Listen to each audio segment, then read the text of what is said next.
사무엘이 온 이스라엘에게 이르되, 보라, 너희가 내게 한 말을 내가 다 듣고 너희 위에 왕을 세웠더니 이제 왕이 너희 앞에 출입하느니라. 보라, 나는 늙어 머리가 희어졌고 내 아들들도 너희와 함께 있느니라. 내가 어려서부터 오늘까지 너희 앞에 출입하였거니와 내가 여기 있나니 여호와 앞과 그의 기름 부음을 받은 자 앞에서 내게 대하여 증언하라. 내가 누구의 소를 빼앗았느냐? 누구의 나귀를 빼앗았느냐? 누구를 속였느냐? 누구를 압제하였느냐? 내 눈을 흐리게 하는 뇌물을 누구의 손에서 받았느냐? 그리하였으면 내가 그것을 너희에게 갚으리라. 당신이 우리를 속이지 아니하였고 압제하지 아니하였고 누구의 손에서든지 아무것도 빼앗은 것이 없나이다. 너희가 내 손에서 아무것도 찾아낸 것이 없음을 여호와께서 너희에게 대하여 증언하시며 그의 기름 부음을 받은 자도 오늘 증언하느니라. 그가 증언하시나이다. 사무엘이 백성에게 이르되, 모세와 아론을 세우시며 너희 조상들을 애굽 땅에서 인도하여 내신 이는 여호와이시니 그런즉 가만히 서 있으라.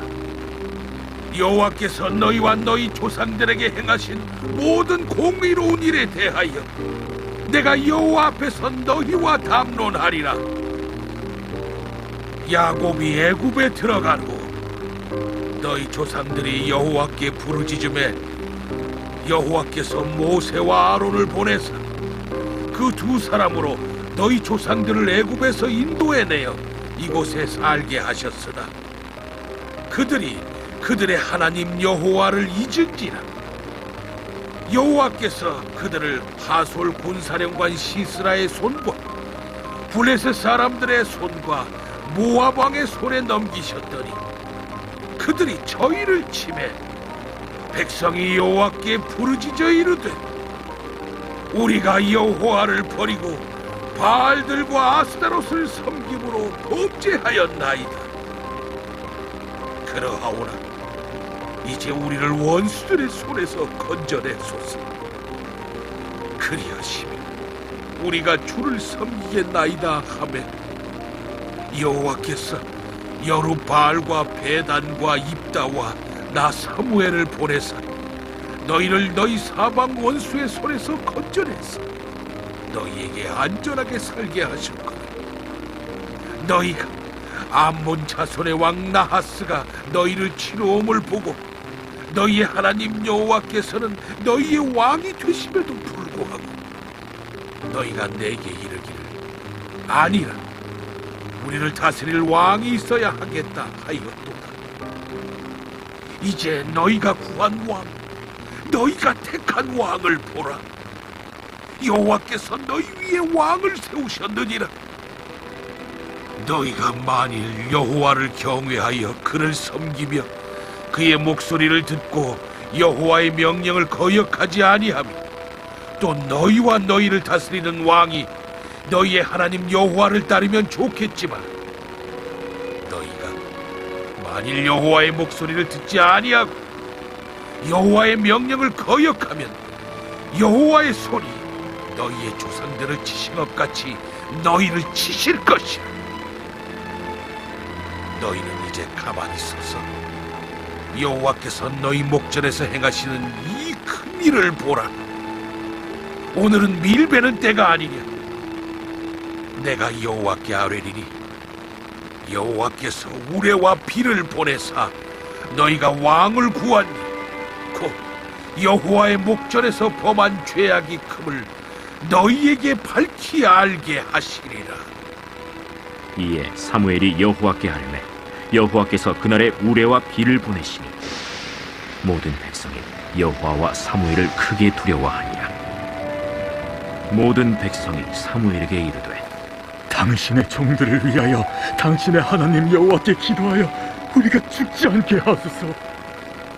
우리가 우리의 모든 죄에 왕을 구하는 악을 더하였나이다. 사무엘이 백성에게 이르되 두려워하지 말라. 너희가 과연 이 모든 악을 행하였으나 여호와를 따르는 데에서 돌아서지 말고 오직 너희의 마음을 다하여 여호와를 섬기라. 돌아서서 유익하게도 못하며 구원하지도 못하는 헛된 것을 따르지 말라. 그들은 헛되니라. 여호와께서는 너희를 자기 백성으로 삼으신 것을 기뻐하셨으므로 여호와께서는 그의 크신 이름을 위해서라도 자기 백성을 버리지 아니하실 것이요 나는 너희를 위하여 기도하기를 쉬는 죄를 여호와 앞에 결탄코 범하지 아니하고 선하고 의로운 길을 너희에게 가르칠 것인지 너희는 여호와께서 너희를 위하여 행하신 그 큰 일을 생각하여 오직 그를 경외하며 너희의 마음을 다하여 진실히 섬기라. 만일 너희가 여전히 악을 행하면 너희와 너희 왕이 다 멸망하리라. 아멘. 사도신경으로 신앙 고백하겠습니다. 나는 전능하신 아버지 하나님 천지의 창조주를 믿습니다. 나는 그의 유일하신 아들 우리 주 예수 그리스도를 믿습니다. 그는 성령으로 잉태되어 동정녀 마리아에게서 나시고 본디오 빌라도에게 고난을 받아 십자가에 못 박혀 죽으시고 장사된 지 사흘 만에 죽은 자 가운데서 다시 살아나셨으며 하늘에 오르시어 전능하신 아버지 하나님 우편에 앉아 계시다가 거기로부터 살아있는 자와 죽은 자를 심판하러 오십니다. 나는 성령을 믿으며 거룩한 공교회와 성도의 교제와 죄를 용서받는 것과 몸의 부활과 영생을 믿습니다. 아멘. 찬송가 420장입니다.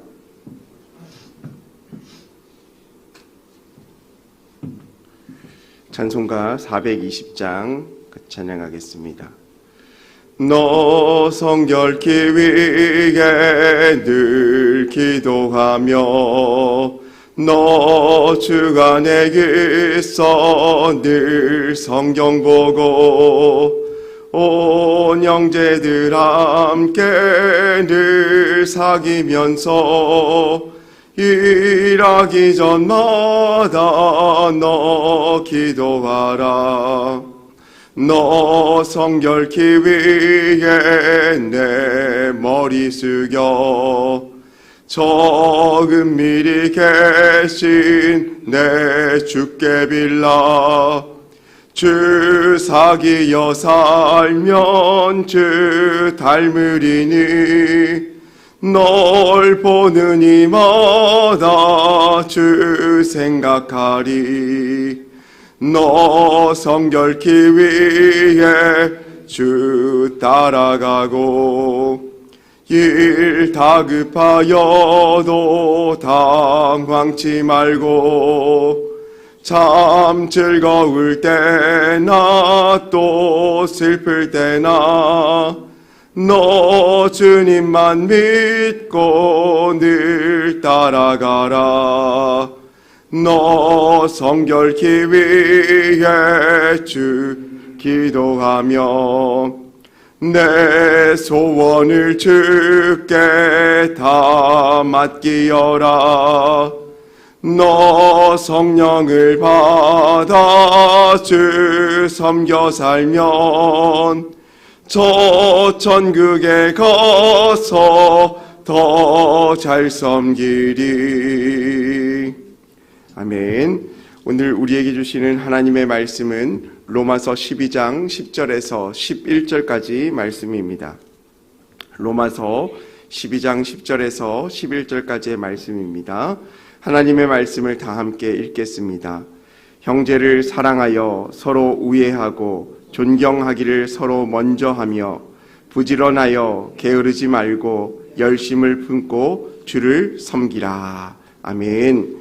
예물봉헌하겠습니다. 감사원금 양은영 권사님, 100번째 예물 정은숙 사모님, 무명으로 1000번째 예물 두 분 드리셨습니다. 주님 복 주심에 감사드립니다. 1000번째 예물 황희돈 집사님, 1000번째 예물 김준우, 김준성, 오선경, 김유신, 유예림, 김혜자, 유용선, 유준경, 장진혁, 장규식, 김정옥, 장진용, 김서율, 박연희, 김봉재 성도님 예물 드렸습니다. 기도하겠습니다. 사랑의 하나님 아버지 감사합니다. 오늘도 우리의 삶을 깨워주시고 하나님의 전에 나와 하루의 첫 시간을 주님께 드리게 하심을 감사합니다. 우리의 삶의 주권이 하나님께 있음을 믿음으로 고백하며 이 자리에 나와왔사오니 우리에게 말씀하여 주시고 은혜를 내려 주옵소서. 특별히 주 앞에 나오며 기도 제목을 적어 마음의 소원함을 담아 하나님께 간구하는 예물을 드린 손길들이 있습니다. 하나님 그 예물을 기뻐 받아주시고 하나님의 뜻과 은혜가 그의 삶 가운데 나타날 수 있도록 인도하여 주옵소서. 또한 주님의 자리를 찾아 나오며 함께 기도하기를 힘쓰는 성도님들 한 분 한 분을 기억하여 주시고 하나님의 은혜를 받고 체험할 수 있는 귀한 시간 되게 하여 주옵소서. 감사드리며 사랑이 많으신 예수님의 이름으로 기도합니다. 아멘. 오늘은 실천이 중요합니다 라는 제목으로 말씀의 은혜를 나누겠습니다. 간설파마 후참깨, 간설파마 참깨 후라는 말을 혹시 아십니까? 네, 한 번도 들어본 적이 없으세요? 약자인데요. 간장, 설탕, 파, 마늘, 후추, 참기름, 깨. 무슨 공식이죠?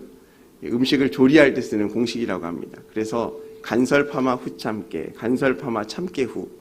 물론 조림이나 국이나 또 나물 종류에 따라서 빠지는 양념은 있지만 이 양념의 순서대로 양념을 하면 음식에 실패할 확률이 적다라고 합니다. 실제로 그런지는 정확하게 모르겠습니다. 아마 요리하시는 분들이 앞에 앉아 계시니까 제가 말씀한 이 공식을 들으면 나도 저렇게 넣었는데 여기는 살짝 바꾸면 더 맛있지 않을까 이런 생각을 아마 하셨을 겁니다. 왜 이런 이야기를 하냐면 인생에도 보이지 않는 공식이 있다라는 겁니다. 횡단보도를 건널 때도 신호가 바뀌어야 건너야 되고 또 사람과 사람 사이의 관계에서도 해야 될 말과 해야 되지 않는 말들이 있다라는 것이죠. 그리고 삶의 순간순간 보여지지 않지만 우리 사회를 움직이는 수많은 공식과 규범들이 존재함을 우리는 알고 있습니다. 하나님께서 특별히 우리에게 율법을 주셨는데 구약 성경에 613가지의 율법을 주셨다라고 이야기합니다. 그런데 그 613가지 이외에 랍비와 장로들의 유전까지 생각하면 수많은 율법이 그들에게 존재했다라는 거죠. 하나님께서 이스라엘 백성들에게 율법을 주신 이유와 목적이 무엇일까요? 단 하나입니다. 하나님을 닮아가라. 하나님의 마음을 알아가라. 그리고 하나님의 질서 가운데 거하라는 그 명령일 것입니다. 그런데 이스라엘 백성들이 그것을 지킬 수 있습니까? 아니, 그렇지 않아요. 때로는 하나님이 정해주신 모세율법 10가지에서 그들이 덧대고 이런 삶의 방식을 덧댄 613가지 그 외의 장로들의 유전과 여러 가지 일들을 통하여서 우리가 세상 가운데 지켜야 될 수많은 일들을 만들어냈다라는 거예요. 그런데 그것을 만들어낼 때 사회의 질서가 유지되어지고 하나님을 닮아가고 하나님을 기쁘게 했다면 얼마나 좋겠습니까? 하지만 그렇게 하지 못했고 하나님께서 주신 그 계명 가운데 살아가지 못함으로 말미암아 하나님의 뜻에 이르지 못하게 된 것이죠. 그리고 예수님께서 직접 하나님께서 예수님 되시고 이 땅 가운데 율법의 완성으로 우리 가운데 오셨습니다. 그리고 그 하나님을 믿기만 하면 예수님을 영접하기만 하면 하나님의 자녀가 되는 권세를 주셨다라고 말합니다. 그리고 예수님께서 사복음서 가운데 우리 가운데 행하신 일들을 보면 병든 자들을 고치시고 귀신을 쫓으시고 말씀을 전해주셨습니다. 회복시켜 주셨습니다. 그리고 죄인을 위하여서 왔다라고 말씀하고 계십니다. 그렇다면 예수님께서 이 땅 가운데 오신 이유와 목적은 무엇일까요? 동일하게 우리를 살리고 우리를 구원하고 우리를 회복시키기 위함이십니다. 그런데 구약의 율법과 신약의 예수님의 행보에 조금 다른 점이 있다면 율법은 정해준 대로 그것을 살아라라고 권면하는 내용이라면 신약에서 예수님은 직접 그의 삶을 통하여 율법이 무엇인지를 보여주셨다라는 겁니다. 그래서 많은 갈등과 아픔이 있었죠. 예수님께서 하나님의 마음으로 백성들을 구원하고 치료하고 많은 율법의 행보들을 완성 행보들을 행하실 때마다 바리새인들과 유대인들은 예수님께 항상 태클을 걸었어요. 어떤 이유죠? 우리의 규범은 이렇지 않다. 우리가 받은 모세의 율법에는 이렇게 기록되어 있다. 그리고 우리의 장래 유전에는 이런 삶을 살아야 하는데 당신과 당신의 제자들, 당신은 지금 율법을 어기고 있다라고 한없이 손가락질하고 핍박했다라는 것입니다. 여러분, 분명한 것은 야고보서 말씀에 이렇게 나와 있는데 율법은요 죄를 깨달음이라라고, 율법으로 말미암아 율법이 주신 목적은 죄를 깨닫기 위함이다라고 말하고 있습니다. 율법은 우리의 죄를 깨닫게 합니다. 기준을 통하여서 내가 잘하고 있는지 잘못하고 있는지를 점검할 수 있습니다. 하지만 중요한 것은 내가 그것을 깨달았다가 중요한 것이 아니라 깨닫고 난 이후에 행함이 중요하다라는 겁니다. 누구나 다 하나님의 자녀가 될 수 있습니다. 하지만 누구나 다 하나님의 자녀가 되는 것은 아닙니다. 아무나 하나님의 자녀가 되는 것은 아니에요. 예수님을 믿어야만 하나님의 자녀가 됩니다. 그런데 누구나 예수님을 고백하고 하나님의 자녀가 되었다고 해서 하나님처럼 되어지는 것도 하나님입니다.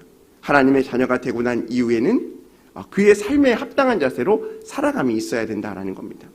여러분, 운전면허를 가지고 계신 많은 분들이 있습니다. 그런데 면허증은 가지고 있지만 운전을 하지 않는 분들도 많아요. 왜 그럴까요? 오랫동안 운전하지 않았기 때문에, 또 운전할 이유가 없기 때문에 하지 않아요. 그런데 당장 나에게 운전면허가 있다고 해서 오늘 당장 차를 몰 수 있는 자격은 있지만 차를 몬다면 그것은 어떤 일일까요? 살인과 마찬가지의 행위입니다. 무슨 말입니까? 면허가 있다라는 것이 중요한 것이 아니라 그 면허를 유지하기 위해서 끊임없는 노력과 훈련이 필요하다는 겁니다. 우리가 그리스도인이 된다는 것 또한 예수님의 이름으로 말미암아 하나님의 자녀가 되었지만 하나님의 자녀답게 살아가는 방법을 알기 위해 날마다 수고하고 애쓰고 닮아가는 삶을 살아가야 한다는 겁니다. 오늘 우리가 함께 찬양한 찬송가 너 성결케 위해라는 찬송을 보면 우리가 성결하기 위해서 어떤 삶을 살아가야 한다고 말합니까? 기도해야 한다고 말합니다. 머리 숙이라고 말합니다. 주님을 따라가라고 말합니다. 그리고 주님 늘 성경을 보고 주님과 늘 사귀면서 생각하고 닮아가고 그런 섬기는 삶을 살아가라고 말합니다. 성결한 삶, 하나님 예수님을 닮아가는 삶을 살아가기 위하여 우리는 이러한 노력이 필요하다는 것을 분명히 말씀하고 있다는 것입니다. 여러분, 우리의 삶 속에서 늘 갈망하는 것이 하나 있다면 영적으로 풍성한 삶을 누리고 싶다는 겁니다. 하나님의 온전한 자녀가 되고 싶다는 겁니다. 날마다 풍성한 은혜를 경험하며 하나님과 동행하는 삶을 누구나 꿈꿉니다. 그래서 우리가 어디로 돌아가자는 말을 많이 하죠? 초대교회로 돌아가자라는 말을 많이 해요. 그래서 그럼 초대교회는 과연 어떤 일들이 있었는가? 사도행전 2장 43절에서 47절 아주 길게 초대교회 모습에 등장해요. 거기에 보면 초대교회에는 사도들로 말미암아 기적과 기사와 표적이 많이 일어났대요. 그리고 믿는 사람들이 다 함께 있었고 모든 물건을 서로 통용했대요. 그리고 날마다 믿음을 같이 하여 성전에 거했고 집에서 떡을 떼며 순전한 마음으로 음식을 먹고 하나님을 찬미하고 온 백성의 칭송을 받았다라고 해요. 그런데 이러한 행동이 중요한 것이 아니라 47절 말씀에 이런 말씀이 있어요. 그러니까 그 결과로 어떤 일이 벌어졌느냐? 구원받은 사람을 날마다 더하게 하시리라. 구원받은 사람이 늘어났다는 거예요. 부흥이 일어났다는 거죠. 그런데 여기에 수식어가 한 단어가 보이는데 그건 주께서 구원받은 사람을 날마다 더하게 하시리라 라고 말해요. 그러니까 교회의 부흥은 우리의 노력과 삶에 있는 것이 아니라 우리가 하나님의 기사와 표적을 강구하고 서로 은혜를 강구하고 있지만 이 모든 것 가운데 이루시는 분은 누구라는 거예요? 주님이시라는 거예요. 주님께서 날마다 구원받은 사람을 더하게 하시리라 라고 말씀하고 있어요. 여러분, 그것은 무엇을 말하냐면 우리가 믿고 하나님을 아는 것에 거하는 것이 중요한 것이 아니라 거하면 실천하는 삶을 살아가야 된다는 거예요. 닮아가야 된다는 거예요. 그러면 그에 맞는 합당한 삶의 은혜를 우리에게 주신다라는 거예요. 우리가 자녀를 키우다 보면 많은 일들이 일어납니다. 그런데 자녀가 태어나자마자 주는 음식이 다르고요. 성장하면서 주는 물건들이 다릅니다. 장난감을 선물하기도 하고 아이들에게 책을 읽어주기도 합니다. 연령에 맞게 우리가 제공을 해요. 그 이유가 무엇입니까? 이 아이가 이해하고 이 아이가 즐길 수 있고 이 아이가 할 수 있는 것만 제공하는 거예요. 아이가 차를 운전하고 싶다고 해서 승용차를 사주는 사람은 아무도 없습니다. 장난감 자동차를 사주죠. 그러면서 운전은 누가 합니까? 아버지가 뒤에서 리모컨을 해요. 아이는 자기가 막 핸들을 돌립니다. 그럼 자기가 가는 것처럼 느껴져요. 사실 아버지가 뒤에서 다 리모컨으로 앞으로 가고 옆으로 가고 돌려요. 그게 무슨 말입니까? 그 연령에 맞는 것을 제공한다라는 거예요. 여러분, 신앙도 마찬가지입니다. 우리가 하나님의 자녀로서 온전한 삶을 살아갈 때 하나님께서 우리에게 더하시는 은혜가 있는 줄 믿음으로 고백하시기 바랍니다. 여러분, 그래서 바울 사도는 이러한 개념을 가지고 로마 교인 성도들에게 말씀하고 있는 거예요. 특별히 우리가 11장 말씀을 통하여서 로마서 11장의 말씀을 통하여서 12장의 말씀을 통하여서 하나님의 구원받은 자의 새 생활의 삶의 자세에 대해서 계속적으로 묵상하고 있는데요. 특별히 오늘 말씀인 10절과 11절의 말씀을 통하여서 믿는 사람의 형제관, 믿는 사람의 삶의 자세의 또 다른 부분들을 이야기하고 있습니다. 10절 말씀에 보면 뭐라고 말씀합니까? 형제를 사랑하여 서로 우애하고 존경하기를 서로 먼저 하며 라고 말합니다. 여기서 형제는 피를 나는 형제가 아니라 그리스도 안에서 연합한 형제, 교인들을 이야기하고 있습니다. 그런데 그 교인들을 어떻게 하라고 말합니까? 서로 우애하라고 말합니다. 이 우애란 말은 혈육의 정을 말하고 있습니다. 우애란 말은 피를 나는 형제의 정을 우애라고 하는데요. 그러니까 우리가 그리스도 안에서 한 가정이 되었다면 나만을 위해서 신앙생활하는 것이 아니라 형제애를 가지고 서로를 위해서 살아야 된다라고 말합니다. 그러면서 어떻게 하라고 말합니까? 존경하라라고 말하는 거죠. 여러분, 사람은 존경하는 것이 너무나 어려워요. 왜 그렇습니까? 사람은 누구나 자기가 높아지고 싶고요. 누구나 다 자기가 대접받고 싶어요. 그렇기 때문에 사람들을 존경한다라는 것은 자기 희생을 의미하는 거거든요. 자기 헌신을 의미하는 거거든요. 그래서 이것이 쉽지 않아요. 세상 가운데도 손해보는 것 같고 세상 가운데 실패하는 것 같은데 교회까지 와서 내가 이렇게 살아야 하나? 이런 생각을 하고 있다는 거예요. 그러나 성경은 분명히 이야기합니다. 형제를 사랑하라, 서로 우애하라, 서로 존경하라. 그러면서 서로 존경하기를 먼저 하라라고 말씀하고 있다라는 것입니다. 여러분, 우리가 때로는 희생이 따르지만 우리의 마음 가운데 헌신이 필요하지만 교회인들 가운데 서로 형제를 사랑하고 존경하며 피를 나는 형제처럼 서로를 존중하고 존경하신 저와 여러분이 되어야 할 줄로 믿습니다. 그러면서 12절에 이렇게 말씀합니다. 11절 말씀이 이렇게 말씀합니다. 부지런하여 게으르지 말고 열심을 품고 주를 섬기라. 부지런하라는 거예요. 게으르지 말라는 거예요. 열심을 품으라는 거예요. 여러분, 우리에게 무엇인가 많이 주어지면 어떻습니까? 사람이 더 겸손해지고 더 부지런해집니까? 아니면 나태해집니까? 나태해질 수밖에 없어요. 어떤 목사님이 그런 설교를 하시더라고요. 우리나라의 그 국민소득이 지금 약 2만 달러 정도를 웃돌아요. 근데 1만 달러를 상회할 때 그때가 1만 달러를 이루기 위해서 가장 많은 경제적 부흥이 일어날 때 교회도 많이 부흥했다라는 거예요. 물론 그 통계를 대입할 수 없지만 무슨 말이냐면 힘들 때 교인들이 더 많이 기도하고 무릎을 꿇었다라는 이야기를 하고 싶으셨던 거예요. 여러분, 과거의 삶을 보면 그런 사진들을 보잖아요. 아이를 들쳤고 어머니가 교회에서 기도하는 사진, 철야하면서 날마다 간구하고 찬양했던 사진, 그리고 우리가 날마다 과거를 추억하며 나 때는 금요 철야 우리 교회에서 드리고 다른 교회도 가서 새벽까지 드리고 그리고 새벽 기도도 했어. 이런 얘기들을 많이 한단 말이에요. 왜 그렇습니까? 그만큼 간절함이 있었다라는 것을 말씀하고 있는 거예요. 그런데 우리가 그 간절함이 사라졌어요. 중요한 건 과거를 회상한다라는 말은 지금은 무엇이 없다라는 겁니까? 그러한 삶의 모습이 우리에게 없다라는 거예요. 그러면서 무엇을 이야기합니까? 내가 지금은 과거의 삶은 회상하지만 지금의 삶은 그렇지 않다라는 것을 얘기하는 거예요. 어떤 설교를 듣다가 한 목사님이 그렇게 얘기해요. 이런 얘기를 하더라고요. 성도들이 교회를 떠나는 두 가지 이유가 있대요. 하나는 문제가 생겨서 문제가 해결되지 않아서 교회를 떠난대요. 무슨 말이냐면 나의 인생 가운데 문제가 있어서 하나님께 날마다 기도하고 열심히 기도했는데 하나님께서 안 들어주신다는 거예요. 다른 성도들은 다 응답하시는 것 같아 자기는 아무런 응답이 없다는 거예요. 그러니까 이런 하나님이라면 내가 어떻게 믿냐? 하나님은 없다라고 교회를 떠난대요. 두 번째는 아무런 문제가 없어서 교회를 떠나는 성도가 있대요. 아이러니하죠? 무슨 말입니까? 인생에 문제가 없는 성도들은 하나님을 찾지 않는다라는 거예요. 무슨 말입니까? 내 인생이 풍족해요. 문제가 없어요. 나의 힘으로도 다 할 수 있어요. 그러면 하나님을 찾을 이유가 없다라는 거예요. 역설이죠. 문제가 생겨도 하나님을 찾지 않고 문제가 없어도 하나님을 찾지 않는데요. 그런데 우리의 모습을 보는 것 같아요. 우리가 하나님을 찾을 때는 문제가 있을 때 하나님을 찾고 문제가 없으면 하나님을 찾지 않아요. 우리의 삶 가운데 문제가 해결되지 않으면 하나님을 원망하고 좌절하고 절망하지만 또 문제가 생기지 않고 아무것도 문제가 없을 때도 내 인생이 너무나 잘 풀리는데 하나님이 왜 필요해? 이렇게 우리가 생각한다라는 거예요. 여러분, 우리의 삶의 중심에 과연 누가 있는지 우리가 생각해 볼 수 있어야 합니다. 하나님께서는 우리의 삶을 채우시기 원하세요. 예수님께서는 우리의 삶 가운데 마음의 중심 되셔서 우리를 새롭게 하시기를 원하세요. 그렇기 때문에 우리의 자세는 어떤 자세입니까? 어떠한 상황이 일어나든지 주님께 감사하는 삶. 우리의 삶의 생각과 상황을 따지지 않고 소망과 부지런하여 게으르지 말고 열심을 품고 주를 섬기는 삶이 우리에게 있어야 한다라는 겁니다. 여러분, 게으름이란 무엇입니까? 나태함이에요.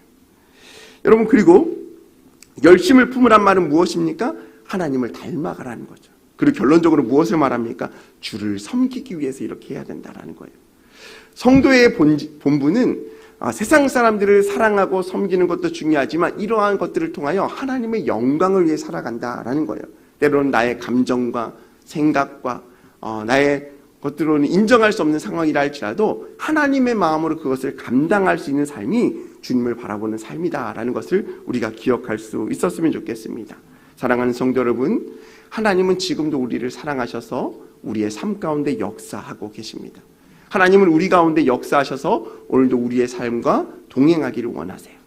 그런 삶 가운데 살아가는 우리는 어떤 인생을 살아가야 할까요? 입술로만 하나님 사랑합니다. 입술로만 내가 주님의 자녀 되기 원합니다.